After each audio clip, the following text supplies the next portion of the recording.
Jedna stoji jedan Two. auto, stoji drugi auto, One.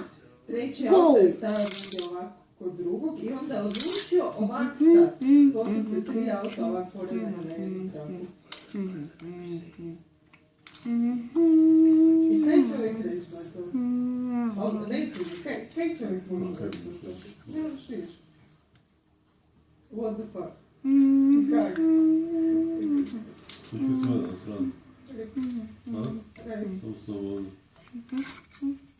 Uopće se hoće na gluposti, ono, nije se imao koje situacije za glasu da se pokupi, ali ne bi gledali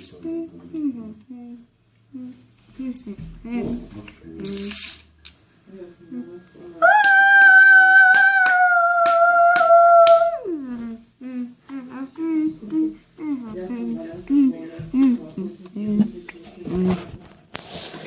Mm-hmm.